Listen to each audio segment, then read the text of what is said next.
Hello students, this is Sriram info all India government jobs అండి. మన ఛానల్లో పర్మనెంట్ గవర్నమెంట్ జాబ్స్ మాత్రమే పోస్ట్ చేయడం జరుగుతుందండి. కాంట్రాక్ట్ బేస్డ్ కానీ అవుట్సోర్సింగ్ జాబ్స్ అయితే మన ఛానల్లో ఉండవు. ఓన్లీ పర్మనెంట్ గవర్నమెంట్ జాబ్స్ మాత్రమే పోస్ట్ చేస్తాము. మన ఛానల్ ఇంకా ఎవరైనా సబ్స్క్రైబ్ చేసుకోకపోతే సబ్స్క్రైబ్ చేసుకొని బెల్ ఐకాన్ ఆన్ చేసుకొని పెట్టుకోండి. నా ప్రతి అప్డేట్ అనేది మీకు నోటిఫికేషన్ ద్వారా వస్తుంది. అలాగే మీకు వాట్సాప్ ఉంటే వాట్సాప్ ఛానల్లో జాయిన్ అవ్వండి. టెలిగ్రామ్ ఉంటే టెలిగ్రామ్ ఛానల్లో జాయిన్ అవ్వండి. జాయిన్ అయినట్టయితే మీకు exam dates, result dates, previous question papers, job information అనేది మీకు ప్రొవైడ్ చేయడం జరుగుతుంది. ఛానల్లో జాయిన్ అవ్వడానికి డిస్క్రిప్షన్లో నేనైతే లింక్స్ అనేవి ప్రొవైడ్ చేశాను. ఆ లింక్ ద్వారా మీరైతే ఛానల్లో అయితే జాయిన్ అవ్వచ్చు. హలో స్టూడెంట్స్, ఇప్పుడు మనకు వచ్చేసి ICMR Indian council of medical research నుంచి NIOH అండి. అందులో మనకి డివిజన్ అనమాట, national institute of occupational health centre. ఇది ICMR కింద వర్క్ చేస్తుంది. ఇందులో మనకి ఏంటంటే పర్మనెంట్ సెంట్రల్ గవర్నమెంట్ జాబ్స్ అయితే రిలీజ్ అవ్వడం జరిగింది. బోత్ మెయిల్ అండ్ ఫీమేల్ ఎవరైనా సరే దీనికి అప్లై చేసుకోవచ్చు. అన్నీ కూడా పర్మనెంట్ బేస్డ్ జాబ్స్ అండి. ఇది వచ్చేసి ICMR లో మనకి NIOH వాళ్ళది అఫీషియల్ వెబ్సైట్. ఇందులో మీరు కింద స్క్రోల్ చేసుకున్నట్టయితే ఇక్కడ vacancy notification for assistant and technician 1 and laboratory attendant అని ఉంటుంది. దాని మీద క్లిక్ చేయండి. క్లిక్ చేసినట్టయితే మీకు అఫీషియల్ నోటిఫికేషన్ అనేది ఇట్లా డౌన్లోడ్ అవుతుంది. ఈ నోటిఫికేషన్లో ఇంపార్టెంట్ పాయింట్స్ అనేవి అన్నీ కూడా మీకు చాలా క్లియర్గా ఎక్స్ప్లెయిన్ చేస్తాను. మీరు వీడియో అక్కడ స్కిప్ చేయకుండా లాస్ట్ వరకు కూడా చూడండి. ఏ మాత్రం చిన్న డౌట్స్ ఉన్నా కింద కామెంట్ బాక్స్లో కామెంట్ చేయండి. మీకు ఖచ్చితంగా నేనైతే రిప్లై ఇస్తాను. లేదు అనుకుంటే కాల్ మీ 4 యాప్ నుంచి ఎలా కాల్ చేయాలి ఏంటి అని కూడా మీకు చెప్పాను. ఒక వీడియో కూడా చేసి పెట్టాను. ఆ వీడియో లింక్ కూడా కింద డిస్క్రిప్షన్లో ఇచ్చాను. దాని ద్వారా మీరు కాల్ చేసినట్టయితే నేనే మీ కాల్ అనేది లిఫ్ట్ చేసి మీ డౌట్స్ అనేవి నేనే క్లారిఫై అయితే చేస్తాను. ఇప్పుడు నోటిఫికేషన్ ఇంపార్టెంట్ పాయింట్స్ అనేవి మనం డిస్కస్ చేద్దాము. ఇది వచ్చేసి మనకి official notification, national institute of occupational health vacancy notification advertisement number అండి. ఇది వచ్చేసి 21 నవంబర్ 2024 అయితే నోటిఫికేషన్ అయితే రిలీజ్ అయింది. అన్నీ కూడా రెగ్యులర్ బేసిస్ కింద వీలైతే రిక్రూట్ చేస్తున్నారు. ఓకేనా? రెగ్యులర్ అంటే పర్మనెంట్ బేస్డ్ జాబ్స్ మాట. ఓకేనా? ఇక్కడ మనకి పోస్ట్ నేమ్స్ ఇచ్చారు చూడండి. అసిస్టెంట్ మనకి 2 వేకెన్సీస్ ఇచ్చారు. 2 కూడా ఓపెన్ కేటగిరీకి అయితే ఇవ్వడం జరిగింది. అంటే ఏ క్యాస్ట్ వాళ్ళైనా సరే దీనికి అప్లై చేసుకోవచ్చు. దీనికి పే స్కేల్ లెవెల్ వచ్చేసి లెవెల్ 6 ఇస్తున్నారు. ఇనిషియల్‌గా బేసిక్ సాలరీ 35,400 నుంచి 1,12,400 వరకు వస్తుంది. అంటే మీకు గ్రాస్ సాలరీ వచ్చేసి 60,000 పర్ మంత్ అయితే వస్తుందండి. నెక్స్ట్ వచ్చేసి టెక్నీషియన్ 1 19 పోస్టులు అయితే ఉన్నాయి. 19 కూడా కేటగిరీ వైస్‌గా ఇచ్చారు. అది ఎలా ఇచ్చారంటే ఓపెన్ కేటగిరీకి 7, ఎస్సీ వాళ్ళకి 2, ఎస్టీ వాళ్ళకి వచ్చేసి 2, ఓబీసీ వాళ్ళకి వచ్చేసి 5, ఈడబ్ల్యూఎస్ వాళ్ళకి వచ్చేసి 3, అలాగే ఈఎస్ఎం వాళ్ళకి అంటే ఎక్స్ సర్వీస్ మ్యాన్‌కి వచ్చేసి 2 పోస్టులు అయితే డివైడ్ చేయడం జరిగింది. ఓకేనా? ఈ విధంగా మీరు చెక్ చేసుకోవాలి. దీనికి పే స్కేల్ లెవెల్ 2 ఇస్తున్నారు. ఇనిషియల్‌గా బేసిక్ సాలరీ 19,900 అయితే ఇస్తున్నారు. గ్రాస్ సాలరీ 35,000 వరకు వస్తుంది బై హ్యాండ్. అలాగే ల్యాబొరేటరీ అటెండెంట్ 1 చూసుకున్నట్టయితే 6 పోస్టులు ఉన్నాయి. 6 కూడా కేటగిరీ వైస్‌గా ఇచ్చారు. ఓకేనా? దీనికి టోటల్‌గా మనకి చూసుకున్నట్టయితే ICMR NIOH వాళ్ళు 27 వేకెన్సీస్ అయితే రిలీజ్ చేయడం జరిగింది. ఓకేనా? ఈ 27 కూడా పర్మనెంట్ బేస్డ్ జాబ్సే. రెగ్యులర్ బేసిస్ కింద వీళ్ళైతే రిక్రూట్ చేస్తున్నారు. అలాగే దీనికి లాస్ట్ డేట్ చూసుకున్నట్టయితే లాస్ట్ డేట్ వచ్చేసి మనకి 11th డిసెంబర్ 2024 అనేది మనకి లాస్ట్ డేట్ అయితే ఇవ్వడం జరిగింది. ఓకేనా? ఈ డేట్ లోపు మీకు అంటే 11th నవంబర్ నుంచి 11th డిసెంబర్ లోపు మీరు ఆన్‌లైన్‌లో అప్లై చేసుకోవాల్సి ఉంటుంది. ఎటువంటి ఆఫ్‌లైన్ అప్లికేషన్ పంపించవసరం లేదు. ఆన్‌లైన్‌లో అప్లై చేసుకుంటే సరిపోతుంది. మనకు ఈ ఎడ్యుకేషన్ క్వాలిఫికేషన్ డీటెయిల్స్ చూసుకున్నట్టయితే పోస్ట్ కోడ్ అండి. మీకు ఏదైనా డౌట్స్ ఉంటే ఫస్ట్ పోస్ట్ కోడ్ మెన్షన్ చేసి దాని ప్రకారంగా అడగండి. ఓకేనా? దానికి పోస్ట్ చూసుకున్నట్టయితే 2 వేకెన్సీ ఏ క్యాస్ట్ వాళ్ళని అప్లై చేసుకోవచ్చు అని చెప్పాం కదా! దీనికి ఎడ్యుకేషన్ క్వాలిఫికేషన్ వచ్చేసి minimum 3 years bachelor of degree in any discipline. అంటే మినిమమ్ 3 ఇయర్స్ డిగ్రీ ఉండాలన్నమాట. ఓకేనా? Minimum 3 years degree. ఏ డిగ్రీ అయినా ఎనీ డిసిప్లిన్ అంటే బీఈ కావచ్చు, బీటెక్ కావచ్చు, అలాగే మనకి BSc, BCom, BA, CA and next BSc pharmacy అని చెప్పేసి ఉంటుంది చూసారా? B pharmacy. వీళ్ళు కూడా దీనికి అప్లై చేసుకోవచ్చు. డిగ్రీ సర్టిఫికేట్ ఉంటే సరిపోతుంది. ఏ డిగ్రీ అయినా పర్వాలేదు. దీనికి అప్లై చేసుకోవచ్చు. ఎటువంటి వర్కింగ్ ఎక్స్‌పీరియన్స్ కూడా అవసరం లేదు. ఓకేనా? ఇక్కడొచ్చేసి వర్కింగ్ నాలెడ్జ్ ఆన్ కంప్యూటర్. మీకు నాలెడ్జ్ ఉంటే సరిపోతుంది. ఎక్స్‌పీరియన్స్ సర్టిఫికేట్స్ ఏమీ అవసరం లేదు. దీనికి ఏజ్ లిమిట్ వచ్చేసి 18 ఇయర్స్ నుంచి 30 ఇయర్స్ ఉన్న వాళ్ళ వరకు ఎవరైనా సరే దీనికి అప్లై చేసుకోవచ్చు. అలాగే నెక్స్ట్ వచ్చేసి పోస్ట్ టెక్నీషియన్. దీనికొచ్చేసి టెక్ 1 అనేది పోస్ట్ కోడ్ మాట. దీనికి ఎడ్యుకేషన్ క్వాలిఫికేషన్ వచ్చేసి 12th or intermediate pass in science subjects. అంటే ఎవరైతే ఇంటర్ చేసిన వాళ్ళు ఉంటారో సైన్స్ స్ట్రీమ్‌లో అంటే బైపీసీ గాని, ఎంపీసీ గాని వాళ్ళెవ్వరైనా సరే దీనికి అప్లై చేసుకోవచ్చు. బట్ ఇంటర్‌తో మీరు అప్లై చేసినట్టయితే 1 year diploma in medical lab technology మీద ఉండాలి. అంటే DMLT 1 ఇయర్స్ సర్టిఫికేట్ కోర్స్ మీ దగ్గర ఉండాలి. ఇంటర్‌తో మీరు అప్లై చేసుకున్నట్టయితే. ఓకేనా? అండ్ నెక్స్ట్ వచ్చేసి మనకి ఇక్కడ ఇంకో క్లాజ్ కూడా ఇవ్వడం జరిగింది. ఇప్పుడు ఇంటర్‌తో పాటుగా అట్‌లీస్ట్ 1 ఇయర్ డిఎంఎల్టీ ఇచ్చారు. లేదనుకుంటే కంప్యూటర్ కోర్స్ ఏదైనా సరే 1 ఇయర్‌ది మీరు చేసుండాలి. నెక్స్ట్ కెమికల్ టెక్నాలజీ పోస్ట్‌లైనా చేసుండాలి. లేదంటే industrial safety from a government recognised institute. Industrial safety certificate మీ దగ్గరున్న దీని ద్వారా కూడా మీరు అప్లై చేసుకోవచ్చు. బట్ ఇక్కడ ఇంటర్మీడియేట్ అనేది మ్యాండేటరీ. కంపల్సరీగా ఇంటర్మీడియేట్ కావాలి. 1 ఇయర్ డిప్లొమా కోర్స్ అయినా అయ్యుండాలి. లేదా computer course, chemical technology course are industrial safety course అయినా మీరు చేసుండాలి. దీనికి ఏజ్ లిమిట్ వచ్చేసి 18 ఇయర్స్ నుంచి 28 ఇయర్స్ ఉన్న వాళ్ళ వరకు ఎవ్వరైనా సరే దీనికి అప్లై చేసుకోవచ్చు. నెక్స్ట్ వచ్చేసి ల్యాబొరేటరీ అటెండెంట్ LA1 అనేది పోస్ట్ కోడ్ అండి. దీనికి ఎడ్యుకేషన్ క్వాలిఫికేషన్ వచ్చేసి 10th పాస్ విత్ 50% మార్క్స్ అయితే ఇవ్వడం జరిగింది. ఇక్కడ 10థ్‌తో అప్లై చేసినట్టయితే 1 ఇయర్ వర్కింగ్ ఎక్స్‌పీరియన్స్ అనేది ఈ ఒక్క పోస్ట్‌కే అడిగారండి.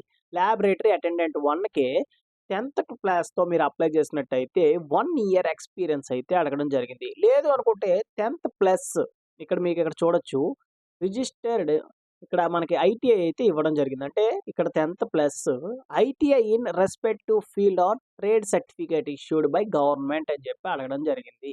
అంటే ఏంటంటే 10th క్లాస్ పాస్ అయ్యి ఐటీఐలో రిలవెంట్ ట్రేడ్ చేసుండాలి. ఏ ట్రేడ్? ల్యాబొరేటరీ అటెండెంట్ ట్రేడ్ చేసిన వాళ్ళు మాత్రమే దీనికి అప్లై చేసుకోవడానికి అవుతుందన్నమాట. ఓకేనా? అయితే 10థ్‌తో మీరు అప్లై చేసుకున్నట్టయితే వర్కింగ్ ఎక్స్‌పీరియన్స్ 1 ఇయర్ కావాలి. లేదు ఐటీఐతో అప్లై చేసుకున్నట్టయితే ఎక్స్‌పీరియన్స్ అవసరం లేదు. బట్ రిలవెంట్ ట్రేడ్ అయ్యి ఉండాలన్నమాట. దీనికి ఏజ్ లిమిట్ వచ్చేసి 18 ఇయర్స్ నుంచి 25 ఇయర్స్ ఉన్న వాళ్ళకి ఎవరైనా అప్లై చేసుకోవచ్చు. ఇది ఎలా అప్లై చేసుకోవాలంటే హౌ టు అప్లై అని చెప్పి మనకి ఇక్కడ ఇవ్వడం జరిగింది కదా! ఆన్‌లైన్ అప్లికేషన్ త్రూ ఈ వెబ్‌సైట్ ద్వారా. ఈ వెబ్‌సైట్ లింక్స్ అనేవి కింద డిస్క్రిప్షన్‌లో ఇస్తాను. ఓకేనా? దాని ద్వారా మీరు అప్లై చేసుకోవచ్చు. అలాగే నెక్స్ట్ వచ్చేసి అప్లికేషన్ ఫీజ్ విషయానికొచ్చినట్టయితే those who belongs to UR, OBC and EWS వాళ్ళకొచ్చేసి రూ.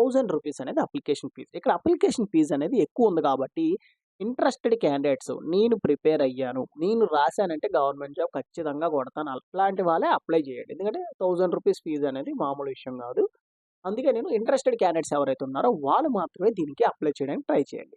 ఓకే. అండ్ అనదర్ క్లాజ్ ఏమిచ్చారంటే ఇక్కడ SC, ST next PWBD, ex service men and all categories అంటే ఏ క్యాస్ట్ వాళ్ళైనా వుమెన్స్ అయితే ఎవ్వరైనా సరే వీళ్ళకి ఫీజ్ వచ్చేసి రూ. 500 అనేది పే చేయాలి. ఓకేనా? యూఆర్, ఓబీసీ, ఈడబ్ల్యూఎస్ వాళ్ళకొచ్చేసి రూ. 1000. ఎస్సీ, ఎస్టీ, పీడబ్ల్యూబీడీ, ex service men and women క్యాండిడేట్స్‌కి వచ్చేసి రూ. 500. ఓకేనా? క్లియర్? అండ్ నెక్స్ట్ వచ్చేసి ఇక్కడ మనం చూసుకున్నట్టయితే the candidate need to attach upload self attached copies. ఇక్కడ మనం ఈ కాపీస్ అన్నీ అప్లోడ్ చేయాల్సి ఉంటుందండి. Date of birth proof, education qualification proof, working experience ఎక్కడైతే అడిగారో ఆ వర్కింగ్ ఎక్స్పీరియన్స్, అలాగే నెక్స్ట్ వచ్చేసి age relaxation, next income certificate లేకపోతే మీ రేషన్ కార్డ్ అనేది ఇన్కమ్ సర్టిఫికేట్ కింద అప్లోడ్ చేయొచ్చు. నెక్స్ట్ వచ్చేసి SC, ST candidates, OBC, PWBD అంటే ఎవరైతే క్యాస్ట్ సర్టిఫికేట్ ఉంటారో వాళ్ళది. OBC certificate only for government employees మాత్రమే. ఓకేనా? Not OBC sorry NOC certificate. ఓకేనా? NOC certificate only for government employees. OBC certificates ఎవరైతే ఉంటారో వాళ్ళు ఓబీసీ సర్టిఫికేట్ సబ్మిట్ చేయాలి. నెక్స్ట్ డిజేబిలిటీ సర్టిఫికేట్స్ పీడబ్ల్యూబీడీ క్యాండిడేట్స్ ఎవరైతే ఉంటారో వాళ్ళు పీడబ్ల్యూబీడీ సర్టిఫికేట్ సబ్మిట్ చేస్తారు. సెలక్షన్ ప్రొసీజర్ వచ్చేసి రిటన్ టెస్ట్ మాత్రమే ఉంటుందండి. ఎటువంటి ఇంటర్వ్యూ కూడా ఏమీ కండక్ట్ చేయరు. రిటన్ టెస్ట్ ఉంటుంది. 100 క్వెషన్స్ ఉంటాయి. 100 మార్క్స్. మల్టిపుల్ చాయిస్ క్వెషన్స్ అయితే ఉంటాయన్నమాట. 1 mark for each correct answer and negative marking కూడా ఉంటుంది. 0.25 అనేది నెగెటివ్ మార్కింగ్ అన్నమాట. ఓకే. ఈచ్ రాంగ్ ఆన్సర్‌కి. అలాగే మనకి రిటన్ టెస్ట్ కూడా ఎక్కడిస్తారు అంటే అహ్మదాబాద్ అండ్ గాంధీనగర్ అండి. ఇది ఎక్కడ ఉన్నదంటే ఈ 2 కూడా మనకి గుజరాత్‌లో ఉందన్నమాట. మనకి ఎగ్జామ్ సెంటర్ కూడా గుజరాత్‌లోనే వస్తుంది. అందుకే ఏంటంటే ఎలిజిబిలిటీ ఉండి నాకు ఇంట్రెస్ట్ ఉంది అని అనే వాళ్ళు మాత్రమే అప్లై చేయండి. ఓకేనా? నెక్స్ట్ వచ్చేసి టాప్ 20 మెరిట్ లిస్ట్ అయితే తీయడం జరుగుతుంది. ఓకే. టాప్ 20 ఎవరైతే వస్తారో వాళ్ళందరినీ సెలెక్ట్ చేస్తారన్నమాట. ఫర్దర్ ప్రాసెస్‌లో మిమ్మల్ని షార్ట్ లిస్ట్ అయితే చేయడం జరుగుతుంది. ఏజ్ లిమిట్ విషయానికి వచ్చినట్టయితే క్రూషియల్ డేట్ 11 డిసెంబర్ 2024 అనేది మనకి క్రూషియల్ డేట్. ఈ డేట్ లోపు మనకి ఏజ్ అనేది కంప్లీట్ అయ్యి ఉండాలి. Age relaxation as per government rule ఏంటంటే ఎస్సీ క్యాండిడేట్స్‌కి వచ్చేసి 5 ఇయర్స్, పీడబ్ల్యూడీ క్యాండిడేట్స్ 10 ఇయర్స్, అలాగే ఓబీసీ వాళ్ళకి వచ్చేసి 3 ఇయర్స్ అనేది ఏజ్ రిలాక్సేషన్ అయితే ఉంటుంది. బట్ ఇక్కడ ఏమి ఇచ్చారంటే ఫస్ట్ పొజిషన్‌కి మనకి ఓన్లీ ఓపెన్ కేటగిరీకి అయితే ఇవ్వడం జరిగింది. ఇక్కడ no age relaxation will be given to SC, ST, OBC candidates applying for the unreserved post మాట. ఏవైతే అన్‌రిజర్వ్డ్ పోస్టులు ఉన్నాయో దానికి మీరు అప్లై చేసినట్టయితే మీ ఏజ్ రిలాక్సేషన్ అయితే కన్సిడర్ అవ్వదు అని చెప్పి ఇచ్చారు. ఒకవేళ ఎస్సీ పోస్టులు, ఎస్టీ పోస్టులు, ఓబీసీ అండ్ పీడబ్ల్యూడీ క్యాండిడేట్స్‌కి పోస్టులు ఉన్నాయనుకోండి. అప్పుడు మీకు ఏజ్ రిలాక్సేషన్ అనేది క్లెయిమ్ చేయడానికి అవుతుందని చెప్పి ఇవ్వడం జరిగింది. నో టీఏ ట్రావెలింగ్ అలవెన్సెస్ అనేవి ఏవి వీళ్ళు ప్రొవైడ్ చేయడు. ఇనీషియల్‌గా వీళ్ళకి 2 ఇయర్స్ అనేది ప్రొవిజన్ పీరియడ్ ఉంటుంది. అంటే ట్రైనింగ్ పీరియడ్ లాంటిది. తర్వాత మిమ్మల్ని కన్ఫర్మేషన్ చేస్తారు. రెగ్యులర్ చేస్తారు. అండ్ రిటన్ టెస్ట్‌కి వచ్చేసి డేట్, టైమ్, వెన్యూ అనేది మీకు వీళ్ళు అడ్మిట్ కార్డ్‌లో ప్రొవైడ్ చేస్తారు. ఆన్‌లైన్‌లో వస్తుంది. లేదంటే నా టెలిగ్రామ్ ఛానెల్‌లో గాని, వాట్సాప్ ఛానెల్‌లో గాని జాయిన్ అవ్వండి. మీకు అప్డేట్స్ అనేవి నేనే ప్రొవైడ్ చేస్తాను. అలాగే ఇక్కడ చాలా ఇంపార్టెంట్ పాయింట్ చూడండి. All the post carry all India transfer. అంటే ఏంటంటే మీకు ఇనీషియల్‌గా పోస్టింగ్ అనేది ఎక్కడొస్తుందంటే గుజరాత్‌లోనే వస్తుంది. తర్వాత మీకు ఐసీఎంఆర్ ఎక్కడైతే ఉంటుందో సెంటర్స్ మీ దగ్గరలో ఉన్న స్టేట్‌కి మీరు ట్రాన్స్‌ఫర్ చేసుకునే అవకాశం కూడా వీళ్ళు కల్పిస్తారు. బట్ ఏంటంటే మినిమమ్ 3 ఇయర్స్ టు 5 ఇయర్స్ మీరు వర్క్ చేయాలక్కడ.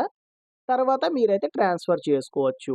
వర్కింగ్ ఎక్స్‌పీరియన్స్ ఉన్నట్టయితే మీకు బెనిఫిట్ ఏంటి అంటే వెయిటేజ్ ఆఫ్ మార్క్స్ మీకు యాడ్ అవుతాయన్నమాట. ఇక్కడ గ్రేటర్ థాన్ 1 ఆర్ 2 ఇయర్స్ ఉంటే 1 మార్కు, 2-4 ఇయర్స్ ఉంటే 2 మార్క్స్, 4-6 ఇయర్స్ ఉంటే 3 మార్క్స్, అలాగే 6-8 ఇయర్స్ ఉంటే 4 మార్క్స్. అబోవ్ 8 ఇయర్స్ ఎక్స్‌పీరియన్స్ ఉన్నట్టయితే 5 మార్క్స్ అనేవి యాడ్ అవుతాయన్నమాట. ఓకేనా? ఇవి చాలా మంచి మార్క్స్ అనేవి మనకి ఇలా ఇవ్వడం జరిగింది. ఎందుకంటే ఇవన్నీ గూడా మనకి ఎడిషన్ మాట. ఇవన్నీ మనకి యాడ్ అయితే మనం క్వాలిఫై అయ్యే అవకాశం అనేది చాలా ఎక్కువగా ఉంటుంది. మల్టిపుల్ అప్లికేషన్స్ అనేవి పెట్టొచ్చు. బట్ సెపరేట్ అప్లికేషన్ ఫీస్ కూడా మీరు పే చేయాల్సి ఉంటుందన్నమాట. అలాగే నెక్స్ట్ వచ్చేసి ఇక్కడ ఎంక్వైరీస్‌కి మనకిక్కడ మెయిల్ ఐడీస్ అయితే ఇవ్వడం జరిగింది. టెక్నికల్ ఎంక్వైరీస్‌కి అయితే ఇది. అలాగే అడ్మినిస్ట్రేటివ్ మ్యాటర్స్ ఏవైనా మీకు ఎంక్వైరీ కావాలంటే ఈ మెయిల్ ఐడీకి మీరు అది స్క్రీన్‌షాట్ తీసి వీళ్ళకి మెయిల్ చేసినట్టయితే వీళ్ళైతే మీకు రిప్లై అయితే ఇవ్వడం జరుగుతుంది. ఇది మనకి ఏంటంటే ప్రెజెంట్ ఈ నోటిఫికేషన్‌లో ఇంపార్టెంట్ పాయింట్స్. ఇప్పుడు మనం ఇది ఎలా అప్లై చేసుకోవాలి? లింక్స్ అనేవి ఎలా ఉంటాయి? ఏంటి అని చెప్పి మీకు చాలా క్లియర్‌గా ఎక్స్‌ప్లెయిన్ చేస్తాను. చూద్దాం ఇప్పుడది. డిస్క్రిప్షన్ ఇచ్చిన లింక్ మీద క్లిక్ చేస్తే మీకు పేజ్ వచ్చేసి ఇట్లా ఓపెన్ అవుతుందండి. కిందకి స్క్రోల్ చేసుకొని ఇక్కడ చూడండి అసిస్టెంట్ మీరు అప్లై చేయాలనుకుంటే ఈ లింక్ మీద క్లిక్ చేయాలి. టెక్నీషియన్‌గా అప్లై చేస్తే ఈ లింకు. లాబొరేటరీ అటెండెంట్ క్లిక్ చేసినట్టయితే ఈ లింక్ మీద క్లిక్ చేయాలి. ఇప్పుడు నేను అసిస్టెంట్‌గా అప్లై చేసి చూపిస్తాను చూడండి. దాని మీద క్లిక్ చేసినట్టయితే మీకు పేజ్ అనేది ఎలా ఓపెన్ అవుతుంది? ఏంటి అని చెప్పేసి ఓపెన్ చేస్తాను. సర్వర్ అనేది కొద్దిగా బిజీగా ఉంటది. అందరూ గూడా ఏం జేస్తున్నారంటే ఇక్కడ మిస్టేకు ఫోన్‌లో ఓపెన్ జేస్తున్నారు. ఫోన్‌లో ఓపెన్ చేసినప్పుడు ఏం చేయాలంటే, ఓపెన్ అవ్వకపోతే ల్యాండ్‌స్కేప్‌లో ఓపెన్ చేయాలి. ల్యాండ్‌స్కేప్ అంటే మీ మొబైల్‌ని తిప్పాలన్నమాట. రొటేట్ చేయాలి. ఇప్పుడు మీరేదైనా మూవీస్ చూసినప్పుడు ఎట్లా పెడతారు ఫోను అట్లా పెట్టాలి. ఓకేనా? ఆ లింక్ మీద క్లిక్ చేస్తే మీకు ఇలా వస్తుంది. మీ దగ్గర ఆల్రెడీ లాగిన్ డీటెయిల్స్ ఉన్నట్టయితే mail, password and sign in చేయండి. లేకపోతే ఇక్కడ న్యూ యూజర్ టు రిజిస్ట్రేషన్ అని ఉంది కదా! దాని మీద క్లిక్ చేసినట్టయితే ఇట్లా వస్తుంది. Email ID same email ID ఇవ్వండి. వాలిడ్ ఈమెయిల్ ఐడీ అయితే ఇవ్వాలి. పాస్వర్డ్ ఒకటి క్రియేట్ చేసుకోండి. మీ full name, mobile number, gender వచ్చేసి మెయిల్ అయితే మెయిల్, ఫీమేల్ అయితే ఫీమేల్ సెలెక్ట్ చేసుకోండి. అలాగే కేటగిరీ వచ్చేసి జనరలా, ఓబీసీయా, ఎస్సీయా, ఎస్టీయా, ఈడబ్ల్యూఎస్ఆ మీ కేటగిరీ సెలెక్ట్ చేసుకోవాలి. మీరు ఏ కేటగిరీకి అప్లై చేస్తున్నారనేది కాదు. మీరు ఏ కేటగిరీ అయితే అది సెలెక్ట్ చేయండి. సెలెక్ట్ చేసిన తర్వాత ఇక్కడ క్లిక్ హియర్ టు రిజిస్ట్రేషన్ మీద క్లిక్ చేసినట్టయితే మీకొక మెయిల్ అయితే వస్తుంది. ఆ మెయిల్ మీద క్లిక్ చేసినట్టయితే మీరు కన్ఫర్మ్ అయితే అయిపోతుంది. తర్వాత ఆ డీటెయిల్స్ యూజ్ చేసుకొని మీరు లాగిన్ అయినట్టయితే అప్లికేషన్ ప్రాసెస్ అయితే స్టార్ట్ చేయొచ్చు. ఇదేనండి ఈ నోటిఫికేషన్‌లో important point and registration points కూడా ఇవే. ఇందులో మీకు ఇంకా ఏమైనా డౌట్స్ ఏమైనా ఉంటే కింద కామెంట్ బాక్స్‌లో కామెంట్ చేయండి. మీకు ఖచ్చితంగా నేనైతే రిప్లై ఇస్తాను. లేదంటే కాల్ మీ ఫర్ యాప్ నుంచి కాల్ చేసినా సరే మీ డౌట్స్ అనేవి నేనే క్లారిఫై అయితే చేస్తాను. మీకు వీడియో నచ్చినట్టయితే లైక్ చేయండి. అలాగే మీ ఫ్రెండ్స్‌కి కూడా షేర్ చేయండి. ఈ ఇన్ఫర్మేషన్ అనేది వాళ్ళకి కూడా యూజ్ అవుతుంది. Thank you so much for watching video. Keep supporting me.